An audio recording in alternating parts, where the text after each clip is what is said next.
It's been just days since the world lost Diane Keaton, and now her former partner and longtime collaborator Woody Allen is breaking his silence, paying a deeply personal tribute to the woman he calls unlike anyone the planet has experienced.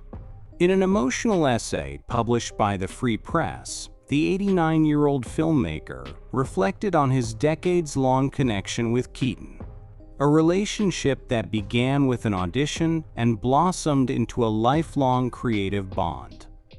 Allen recalled the moment they first met, when Keaton walked in to read for Play It Again, Sam. "She came in and read for us and knocked us both for a loop," he remembered. The two were initially shy, barely speaking, until fate stepped in during a break. By chance, we took a break at the same moment and ended up sharing a quick bite at some 8th Avenue joint. That was our first personal moment, and she was so charming, so magical, that I questioned my sanity. Could I be in love so quickly? Their connection grew instantly. Soon, Allen found himself confiding in Keaton, sharing with her the script for his very first movie, Take the Money and Run. He admitted he expected harsh criticism, but instead, she called it very funny and original. Her faith in him never wavered, and from that moment on, he trusted her completely. "I never doubted her judgment again," Allen wrote. As time went on, I made movies for an audience of one Diane Keaton. He confessed that he ignored critics entirely, caring only about her opinion. If she liked it, I counted the film as an artistic success. If she didn't, I went back and tried to make it better, for her. Allen's tribute painted Keaton as a woman of dazzling range, a true creative force. Acting, dancing, singing, photography, writing, design. She could do it all, he said, describing her as a million laughs to be around.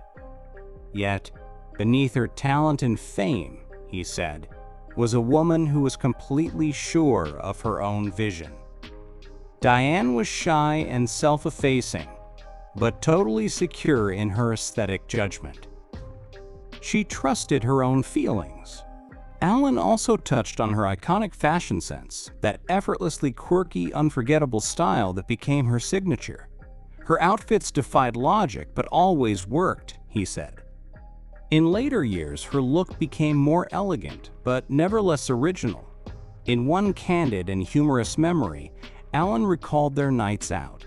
"We'd go to Knicks games, then dinner for steak and cheesecake, and then she'd come home and toast waffles or make a huge taco. I'd stand there stunned. I'd never seen anyone eat like that outside of a documentary on whales," he joked. A line that perfectly captures both his affection and the light-hearted nature of their relationship. He even laughed about her small-town expressions, like when he told her she was beautiful and she replied, "Honest Injun? Who even says that?" Allen wrote.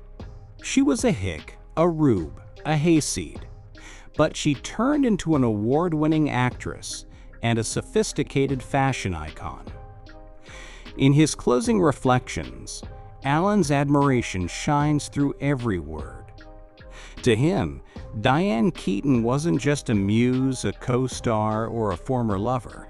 She was a once-in-a-lifetime spirit who illuminated every room she entered, and whose laughter will echo through Hollywood forever.